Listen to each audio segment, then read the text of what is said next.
आ जाओ भाई। Sulabha, starting 4 letters especially, and this is Dubai Sulabh before it is a heritage vineyard. Of the French of Para, where we import.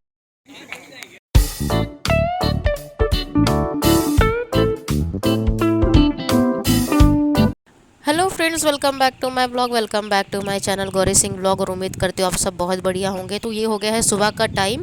तो सुबह उठ के जो है मैं यहाँ पे टेरेस पे आ गई थी घूमने के लिए। तो देखिए कितनी धूप है और मौसम भी अच्छा है, तो ज़्यादा गर्मी नहीं थी यहाँ पे। और उसके बाद हम लोग रेडी होकर निकल गए थे, क्योंकि भैया भाभी का भी जो ऑफिस का उनका लीव था, तो एक छोटी सी आउटिंग कराने के लिए वो हम लोगों को ले गए थे। और देखिए बेंगलोर का मौसम कितना ही अच्छा, और देखिए बिल्कुल इतना ब्यूटीफुल रास्ते का नज़ारा था, बादल, और देखिए यहाँ पे नारियल के पेड़ से पूरा गार्डन और माउंटेन्स। तो ऐसा नज़ारा देख के ना दिल खुशी हो जाता है। और एक अलग बात होती है जब आपको ऐसा नज़ारा रास्ते में देखने को मिल जाए ना, और इतना स्मूथ रोड और साथ में इतना एकदम प्यारा नज़ारा, तो जर्नी करने का अपना अलग ही मज़ा होता है। तो फाइनली हम लोग जो है अपनी डेस्टिनेशन पे पहुंच गए थे, जहां हम लोगों को जाना था। ओ बाप रे, इतनी भीड़। तो यहाँ पे फ्रेंड्स हम लोग आ गए थे सोला वाइनयार्ड। तो एक सोला वाइनयार्ड जो है नासिक में है, और एक दूसरा जो है ये बेंगलोर के सरजापुर में है। तो ये हम लोग यहाँ पे आ गए, और हम लोगों का जो ये फर्स्ट टाइम एक्सपीरियंस था, क्योंकि नासिक में है तो वहाँ तो मेरा जाना हो नहीं पाया है। और यहाँ पे आके सबसे पहले हम लोगों ने क्या किया है, अपनी फ़ोटोज़ और वीडियोज़ बनानी स्टार्ट कर दी है। और हस्बैंड और जो भाई है वो टिकट्स ले रहे हैं। तो देखिए यहाँ पे भाभी और ध्रुव दोनों अपना आपस में खेल रहे हैं, और इन दोनों की बॉन्डिंग बहुत ही अच्छी थी। तो दोनों ने बहुत ही ज़्यादा एंजॉय किया। और चलिए अब चलते हैं टिकट्स की तरफ। तो टिकट्स का जो प्राइजेस था वो ये था कि वीक डेज़ के तो 400 प्राइस था, और वीकेंड का 600 प्राइस, तो 200 रुपीज़ का डिफरेंस। और हम लोग आए भी तो जो वीकेंड पे ही आए थे, क्योंकि वीकेंड पे भाई कॉर्पोरेट वालों की छुट्टी होती है। और यहाँ पे भाभी ने उठा ली थी ये वाइन की बोतल।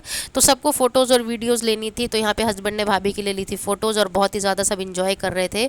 और यहाँ पे ध्रुव भी जो है वो भी कोशिश कर रहा था कि वो बोतल उठा सके। और यहाँ पे जो है सब तरीके की वाइन लगी हुई थी, और यहाँ पे हर एक एक कोने में जो है वाइन की बॉटल्स रखी हुई थी। तो देखिए हस्बैंड ने भी जो है अपने आप को पीछे नहीं रखा, उन्होंने भी जो सेल्फी स्टिक ली और बहुत अच्छे से जो है अपनी फ़ोटोज़ क्लिक करी है। तो यहाँ पे भैया भाभी आ गए हैं, और ध्रुव ने भी पूरी कोशिश करी वो भी बॉटल उठा के जो फ़ोटो ले सके। तो देखिए इधर ध्रुव आ गया है, और बेचारा वो भी कोशिश कर रहा है कि हाँ भाई मैं भी बॉटल उठाऊँ। तो यहाँ पे भैया भाभी बोल रहे हैं कि ध्रुव की एक ऐसी फ़ोटो लो, और पीछे हट गए हैं।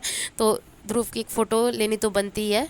और यहाँ पे जो है अब थोड़ी देर में आगे जाके हम लोग पहुँच गए थे। यहाँ का मेन एक छोटा सा गार्डन है, उसी में ही जो है सब अपना हैंग आउट कर सकते हैं। और साथ में जो है मेन वहाँ पे लोग बताते हैं कि जो वाइन है उसका प्रोसीजर कैसा होता है, और कितने पार्ट्स में जो है वाइन्स बनती हैं, और उनका कितना ड्यूरेशन होता है। तो यही जो है यहाँ पे बताते हैं। तो 3-4 घंटे का जो हम लोगों का यहाँ पे ट्रिप था। और यहाँ पे साथ में जो है मेन्यू लगा हुआ था वेज और नॉन वेज वालों के लिए, तो सब अपने अकॉर्डिंग जो है अपना मील इंजॉय कर सकते हैं। और यहाँ पे देखिए सारी की सारी जो सुल्ला की वाइन्स हैं वो रखी हुई थी यहाँ पर। और यहाँ पे ध्रुव अपनी मामी के साथ देखिए बहुत ज़्यादा इंजॉय कर रहा था, और दोनों के दोनों जो है आपस में बिल्कुल मज़े से खेल रहे थे। और यहाँ पे सब अपने अपने फ़ोटोज़ और वीडियोज़ बनाने में बिज़ी हो गए थे। तो भाभी जी जो है अपना फ़ोटोज़ और वीडियोज़ के लिए पहले उनसे स्टार्ट किया था, उसके बाद मेरी और हस्बैंड ने। दिल लगी कि तेरे दिल को दिल लगी ना लगे, दिल लगी कि तेरे दिल को दिल लगी ना लगे। वफाओं की हमसे सबक हो गई है, वफाओं की हमसे सबक हो गई है। और यहाँ पे ध्रुव और मामा अपनी ही मस्ती में मस्त थे। तो मामा भांजी अपने आपस में बैठे हुए बात कर रहे थे। और अभी जो है हम लोगों को यहाँ पे वाइन का जो एक टूर दिया जाएगा, तो उन पर हम लोगों को ब्रीफिंग देंगे कि वाइन किस तरीके से बनती है, और वहाँ पे किस किस टेम्परेचर में वो लोग और किस कहाँ पे वो लोग वाइन को स्टोर करते हैं। तो वो पूरा प्रोसीजर वो लोग हम लोगों को एक्सप्लेन कर रहे थे। तो यहाँ पे बीच में जो है डिफरेंट कलर के बैरल्स को डेकोरेट किया हुआ था, और ये साइकिल्स बहुत सारी थी। और यहाँ पे जो ये रिप्रेजेंटेटिव है ये हम लोगों को लेके जा रहे थे, तो इन्होंने बहुत अच्छे से एक्सप्लेन किया था। और बीच बीच में अलग अलग वाइन्स की बॉटल्स यहाँ पे रखी हुई थी। तो थोड़ी देर में हम लोग इनकी मैन्युफैक्चरिंग यूनिट में ही जा रहे थे। तो देखिए ध्रुव भी जो है दौड़े दौड़े जा रहा था। और यहाँ से थोड़ी देर में स्टार्ट हो जाएगा कि इनका जो वाइन का प्रोसीजर है वो किस तरीके से स्टार्ट होता है। तो आप लोग भी सुनिए। Sulabha, starting 4 letters especially, and this is Dubai Sulabh before it is a heritage vineyard. We took it in 2018 and we named it as a Dubai Sulabh. So we have two productions all over the India. One is in Nasik, Maharashtra. Another one is in Karnataka. We do our 70% of production in Nasik, 30% of production over here, and we sell our 85% of wines to India, 15% of wines to other countries like UK, USA, and Japan. So we bring जो इतने बड़े बड़े आप लोग देख रहे हैं tanker जैसे, तो यहाँ पे ना ये सब वाइन को स्टोर करते हैं और अलग अलग टेम्परेचर में, तो अभी आपको थोड़ी देर में बताएंगे। Fermentation tanks. So normally there isn't much difference between the beer, spirits and the wines. Where beers will be brewed, spirits like whiskey, vodka, gin, tequila will be distillated, but wines will be fermented. We ferment them for certain months, as in 4 to 6 or 6 to 9 for different wines where we'll be discussing. So we take that extracted juice, we put the juice inside the tanks. These are the stainless steel fermentation tanks. Then we add the microorganism as an yeast. The yeast starts eating the sugar. The yeast name called as an Saccharomyces cerevisiae. It's a French yeast. When the yeast starts eating the sugar contained inside the juice, it produces the CO2 and the alcohol inside the juice, where the juice becomes the wine inside the fermentation tanks. So we do this fermentation for 4 to 6 months for the white wines and the sparkling wines. So after 4 to 6 months, the white wines will be going for the aging process inside the oak barrels, where we age them or else we mature them inside the barrels. Then the sparkling wines will be going for the second fermentation inside the bottle. So we take the wine into the bottles. Again we add the yeast and sweetness level, where the yeast starts eating the sugar inside the bottle. It produces the CO2 inside the bottle. We call as a pop-up sound or else natural bubbles, which is made naturally inside the bottle itself. If you are comparing to the soda and the sparkling wine, where the soda contains bigger size bubbles because it is insulated carbonation. But the sparkling wine contains the smaller tiny bubbles which you will be seeing inside the bottle. So normally we add the yeast and sweetness level. We start eating the sugar inside the bottle. It produces the CO2 and also it produces the wastage. That's why we keep the bottle in 45 degrees, where the tip of the mouth should be bottom side, where the entire wastage will be reaching to the tip of the mouth. So we freeze this part after 4 months. Only this part will be, the entire wastage will be settled over here. We remove the cork. The pressure inside the bottle will be pushing the wastage outside. We cork them. We send to the bottling process. This is how we make our sparkling wine. And white wine's normal fermentation, then it goes to the aging for certain months or else years inside the barrels. Then it goes to the bottling process. And going to the red wines, from the black grapes we make the red wines, where we crunch the grapes, we send the entire grape to the fermentation tanks. Then we add the yeast, where the yeast starts eating the sugar. So normally the skins will be settling up, the juice will be settling down, because skins will be lighter in weight, they won't interact with the juice. So normally there will be no interaction, that's why we तो यहाँ पे भाई इन्होंने अपना procedure बता दिया था किस तरीके से जो है वाइन को ये लोग स्टोर करते हैं, और इतने बड़े बड़े टैंक्स में जो है इनका फर्मेंटेशन का प्रोसीजर इनमें होता है। तो बस यही सब जो है देख रहे थे, और उसके बाद हम लोगों को आगे बढ़ना था, क्योंकि इसके बाद ये लोग जो है वाइन टेस्टिंग का भी प्रोसीजर बताएंगे और वाइन भी टेस्ट करवाएंगे। तो ये बस थोड़ा सा और इसमें चल के कुछ और प्रोसीजर था। तो फाइनली हम इस रूम में आ गए थे जहाँ पे जो है वाइन्स को इन लोगों ने स्टोर कर रखा था। तो अब हम लोग इन सर के पीछे इनको फॉलो करते हुए जा रहे थे, तो उनका आगे का प्रोसीजर वो हम लोगों को बता रहे थे।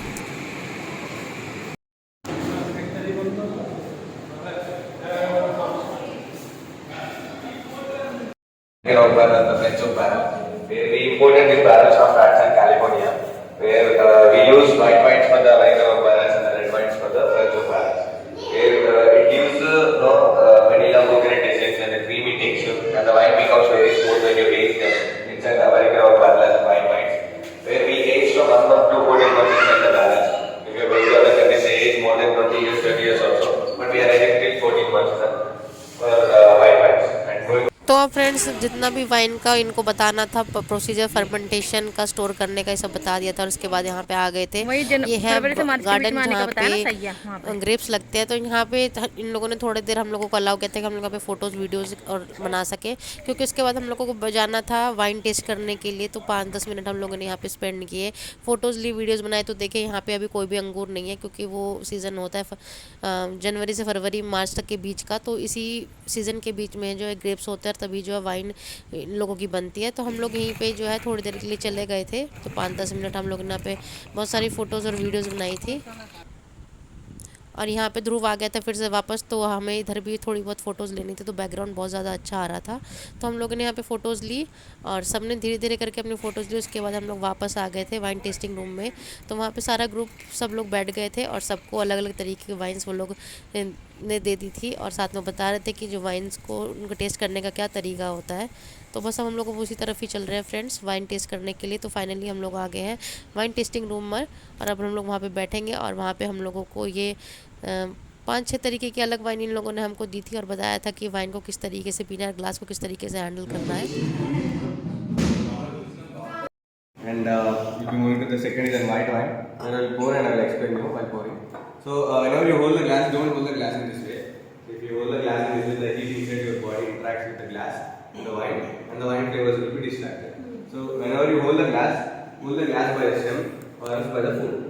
Okay? And we have 5 S rules. One is see the wine, swirl the wine, sniff the wine, sip the wine. After sipping the wine, roll the wine inside your mouth. Then spit the wine or else swallow the wine. So these are the spit rules. If you want to spit the wine, you can spit it. If you want to swallow it, you can swallow it. पियो। कैसा test? कैसा है भाई? कैसा test? तो यहाँ पे friends सब हो गया था, वाइन टेस्ट करने का जो है टाइम आ गया था। तो वाइन तो ठीक थी और इन्जॉय किया हम लोगों ने अपना वाइन टेस्टिंग जो है। तो जो हम लोगों ने पे किया था उसके अकॉर्डिंग तो बिल्कुल बढ़िया था। और यहाँ पे ध्रुव बाहर बैठा हुआ था क्योंकि उसको हम अंदर नहीं लेके गए थे, तो बाहर ही हमने उसको मोबाइल दे दिया था और वो देख रहा था। और यहाँ पे हमारी दूसरी वाइन आ गई थी, तो शायद ये वाइट वाइन थी। तो हम लोग बस अपनी जितने भी 5-6 तरीके की वाइन जो इन्होंने दी थी, हम लोग वही अपना टेस्ट कर रहे थे। और बहुत ही अच्छा एक्सपीरियंस है। और देखिए हस्बैंड का चेहरा कैसा होगा, क्योंकि ये वाइन जो थी इसका टेस्ट थोड़ा सा कड़वा था, तो इसलिए हस्बैंड ऐसा मुंह बना रहे हैं। और यहाँ पे सबको जो है हर वैरायटी की वाइन दे रहे थे। तो हमने सारी वाइन टेस्ट कर ली थी और ऐसे ही जो है चीयर्स करके अपना जो है हम लोग नया वाइन टेस्टिंग करी और बहुत ही अच्छा जो है हमारा एक्सपीरियंस रहा। और उसके बाद हम लोग आ गए थे फ्रेंड्स अपने लंच के लिए। तो लंच में हम लोगों ने मंगाया था पास्ता और साथ में 2 पिज़्ज़ा। तो यहाँ पे हम लोगों ने अपना ऑर्डर प्लेस कर दिया था। उसके बाद देखिए ध्रुव जो अपनी मामी के साथ बहुत ही अच्छी तरीके से लड़ रहा है। और दोनों के दोनों, बड़े बच्चे और छोटा बच्चा, दोनों बहुत ही ज़्यादा अपना ये जो है टाइम बहुत अच्छे से स्पेंड कर रहे थे। तो इस तरीके से जो हम लोगों ने अपना सुल्ला में जो है अपना टाइम बहुत ही अच्छा, एक बहुत ही अच्छी दिन जो है हम लोगों ने स्पेंड किया। तो हमारा अब आ गया था थोड़ी देर में जो है हमारा ऑर्डर। तो बस ऑर्डर का वेट करते करते जो है इन दोनों का जो है बचपना और इन दोनों का अंदर का जो बच्चा निकल रहा था और बहुत ही ज़्यादा जो है दोनों एंजॉय कर रहे थे। और यहाँ पे ध्रुव की मामी ने ध्रुव को कोई खिलाने में कोई कसर नहीं छोड़ी, बहुत ही अच्छे से ध्रुव ने जो है एंजॉय किया था। तो यही इन दोनों की जो है प्यारी प्यारी शरारतें जो है देख के जो है ये टाइम मुझे अब याद आ रहा है कि दोनों ने किस तरीके से जो है अपना ये टाइम बहुत ही अच्छे से एंजॉय किया और बहुत ही ज़्यादा रिफ़्रेश फील करा था हम लोगों ने।